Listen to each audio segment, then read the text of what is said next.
오늘도 주님의 말씀을 깨닫는 은혜와 함께 하나님 나라를 누리는 복이 있기를 주님의 이름으로 축원합니다.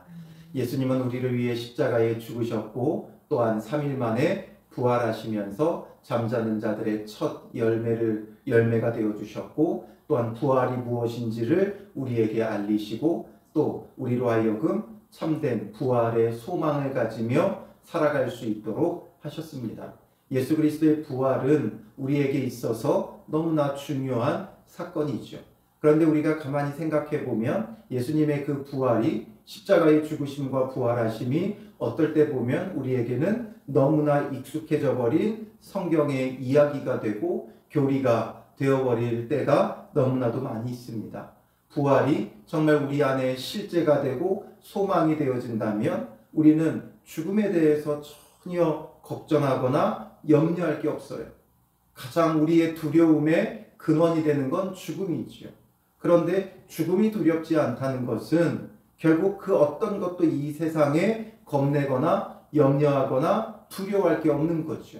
그러므로 부활의 소망을 가진 사람은 늘 강하고 담대하여 믿음으로 주를 따르는 자, 자기를 부인하고 자기 십자가를 지고 주님을 따를 수 있는 자가 되어져야 하는 것이죠. 그런데 왜 이 부활이 우리에게 정말 이런 실제적인 참된 소망이 되지 못하는가? 우리가 이것을 생각해 볼 필요가 있지요. 첫 부활을 맞이했던 자들도 마찬가지였어요. 오늘 본문에 보면 안식 후 첫날이 되려는 새벽에 막달라 마리아와 다른 마리아가 무덤을 보려고 갔더니 부활의 첫 목격자였던 막달라 마리아와 다른 마리아는 부활하신 주님을 맞이하러 간 것이 사실상 아니었어요. 십자가에 죽으신 그 예수님 때문에 슬퍼하며 정말 그 마음에 애통해하며 예수님의 무덤을 보려고 갔던 거지요. 사실상 부활의 주님을 만나러 간 것이 아니라 십자가에 죽으신 예수님의 그 시신을 제대로 장례조차 치를 수 없었던 것에 안타까워하며 향품을 발라드리기 위해 갔던 거예요. 그런데 어떤 것을 경험하게 돼요? 큰 지진이 나며 주의 천사가 하늘로부터 내려와 돌을 굴려내고 그 위에 앉았는데 그 형상이 번개 같고 그 옷은 눈같이 희건을. 천사가 나타나게 되죠. 그랬더니 지키던 자들, 혹여나 제자들이 예수님이 살아계셨을 때 3일 만에 부활할 것을 말씀하셨고 혹여나 제자들이 그 예수님의 시신을 가져가고 부활했다고 거짓으로 증거할까 염려했던 대제사장들과 장로들이 빌라도에게 요청하고 자기들의 경비병을 데려가 굳게 지켰죠. 그러니 예수님의 시신을 그 누구도 훔쳐갈 수 없었어요. 그래서 지키던 그 자들이 4절에 보면 그를 무서워하여 떨며 죽은 사람과 같이 되었더라. 혼비백산한 거죠. 천사가 내려오니까 지진이 나고 돌은 굴려내지고 그 위에 앉는 것을 보면서 이들은 혼비백산해요. 그리고 천사가 여자에게 말하죠. 너희는 무서워하지 말라. 십자가에 못 박히신 예수를 너희가 찾는 줄을 내가 아노라. 그가 여기 계시지 않고 그가 말씀하시던 대로 살아나셨느니라. 예수님이 살아나셨음을, 부활하셨음을 이 여인들에게 전하죠. 그런데 그냥 살아나셨다 말해요? 아니죠. 그가 말씀하시던 대로. 예수님의 부활은 그냥 갑작스럽게 벌어진 일이 아니었어요. 예수님이 이미 예루살렘에 올라가 고난당하고 죽임당하고 3일 만에 다시 살아나실 것을 말씀하셨어요.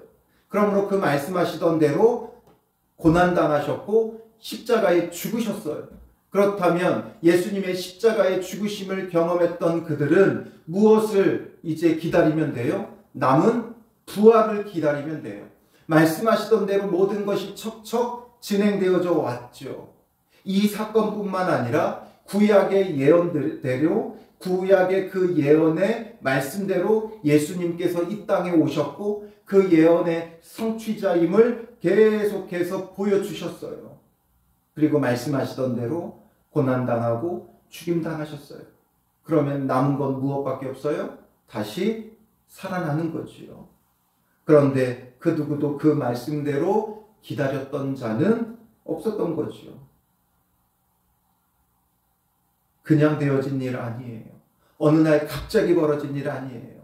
모든 것이 예수께서 말씀하신 대로 이루어지는 거예요.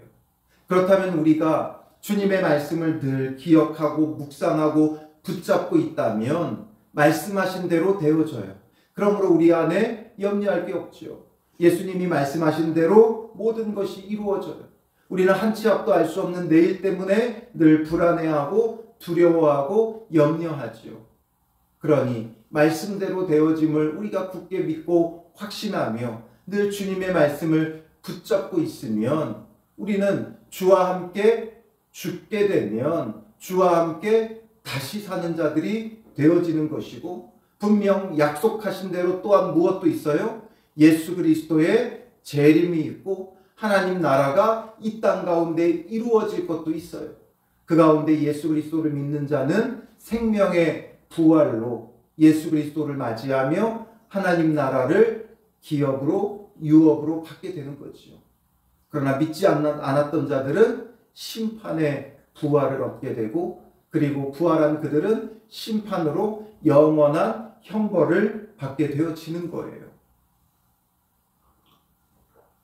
제가 뭔가 새로운 걸 말하지 않죠. 성경에 있는 그대로 전하는 거예요.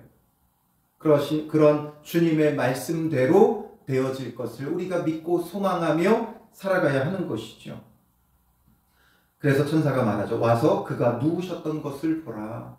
그가 누우셨던 곳을 보라. 아무도 훔쳐갈 수 없도록 그들이 꽁꽁 지켰음에도 불구하고 예수님은 거기 계시지 않았죠. 왜냐하면 말씀하시던 대로 다시 살아나셨기 때문이에요. 7절에 보면 또 빨리 가서 그의 제자들에게 이르되 그가 죽은 자 가운데서 살아나셨고 너희보다 먼저 갈릴리로 가시나니 거기서 너희가 배우리라 하라.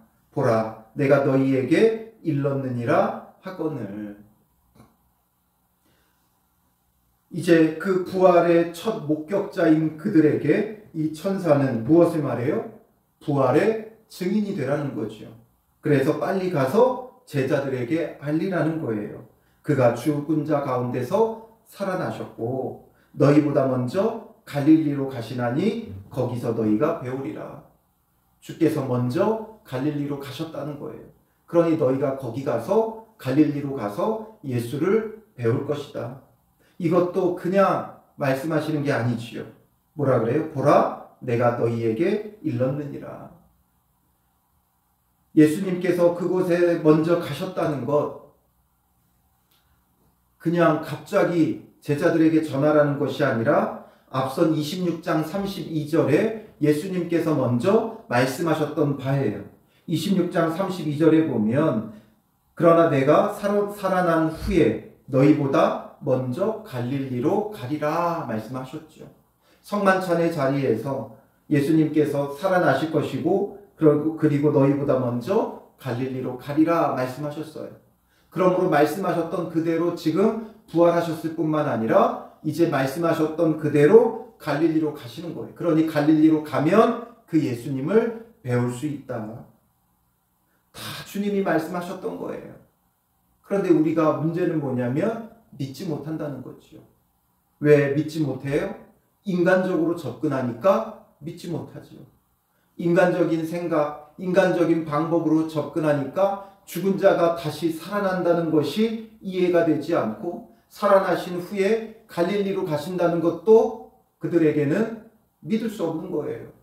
그러니까 그들이 갈릴리로 가서 부활하신 예수님을 만날 것을 기대하고 있던 자들이 아무도 없었다고요. 그러니 이 여인들을 통해 부활의 목격자들을 통해 전하며 증거하게 하시는 거예요. 그래서 목격자는 바로 증언하는 자가 되어야 돼요.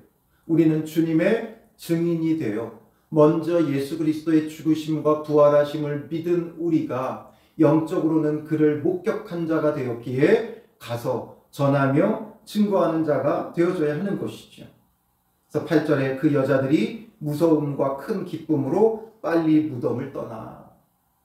지금 이 되어진 일을 이들은 정말 뭔가 경험하기도 했지만 믿을 수 없기도 하고 두렵기도 하고 이게 도대체 어찌 된 일인지 모르죠. 그러니 무서움도 있고 기쁨도 있고 그래서 제자들에게 알리려고 다름질할세 급히 제자들에게 가죠. 그때 예수님께서 그들을 만나주세요. 9절에 보면 예수께서 그들을 만나 이르시되 평안하냐 하시거늘 여자들이 나아가 그 발을 붙잡고 경배하니 이제 부활의 주님을 직접 만나기도 하는 거죠. 예수님께서 말씀하세요. 10절에 무서워하지 말라. 가서 내 형제들에게 갈릴리로 가라 하라. 거기서 나를 보리라 하시니라. 예수님이 직접 만나 주셔서 그들로 하여금 이제 제자들에게 전하게 하시는 거죠. 우리가 주님의 말씀을 붙잡고 있으면 예수님은 친히 우리를 만나 주세요. 우리에게 평안을 가지고 찾아오세요. 그러니 첫 말씀이 뭐였어요? 평안하냐. 우리에게 평안을 주시기 위해 찾아오시는 주님이세요. 말씀대로 찾아와 만나주세요. 부활의 주님을 찾아가 만난 게 아니라 주님이 찾아와 만나주셨다라는 거죠. 오늘 우리의 믿음과 신앙도 마찬가지예요. 주님이 나를 찾아와 만나주셔야 돼요. 그 은혜가 아니면 결국에는 나의 열심과 노력으로 믿어서는 되어지지 않죠. 우리의 열심과 노력은 지극히 인간적일 뿐이에요. 마치 다른 이방 종교처럼 도를 터득하기 위해 내가 인간적으로 아무리 열심히 해도 얻을 수 있는 게 아니죠. 그러나 주님께서 나를 찾아와 주시면 일순간 그 모든 것이 해결되어져요. 그러므로 우리는 찾아와 만나주시는 주님의 은혜가 필요한 거죠. 부활의 주님도 찾아와 만나주셨어요.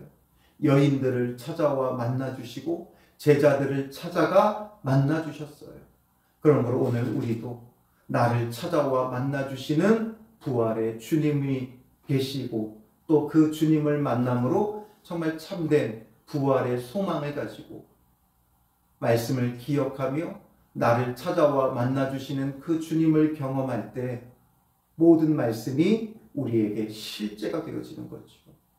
하나님의 능력이 되어지는 거예요. 그래서 오늘 하루도 주님 말씀을 기억하며 찾아와 만나주시는 주님의 그 은혜를 구하고 그 주님을 만나고 그러므로 참된 부활의 소망을 가지고 다시 오실 주님을 기대하고 바라는 믿음의 사람들 되시기를 주님의 이름으로 축원합니다. 기도하겠습니다. 살아계신 아버지 하나님, 나를 찾아와 만나주시는 부활의 주님을 오늘 말씀을 통해 만납니다. 우리가 기억하지 못해 주님의 말씀 가운데 거하지 않아 늘 염려하고 걱정하고 갑작스럽게 되어지는 일들처럼 이상하게 여기고 당황할 때가 너무나도 많이 있습니다. 그러나 주님께서 말씀하시던 대로 살아나신 것처럼 말씀하시던 대로 우리 가운데 일하시고 역사하시는 주님이신 것을 분명히 믿고 확신하는 자들 되게 하여 주셔서 오늘도 주님의 말씀을 기억하고 기다리며 우리를 찾아와 만나주시는 주님의 은혜 가운데 거하게 하여 주시옵소서. 믿음으로 주를 바라고 구하는 자들 되게 하시고 찾아와 만나주시는 주님과 함께 오늘도 약속의 말씀을 굳게 붙잡고 믿음을 가지고 소망을 가지고 강하고 담대하게 하루하루 살아가게 하옵소서. 염려와 걱정은 떨쳐버리게 하시고 부활의 주님을 만나 다시 오실 주님을 기대하고 소망하며 오늘도 믿음으로 승리케 하여 주실 줄 믿사오며 예수님의 이름으로 기도합니다. 아멘.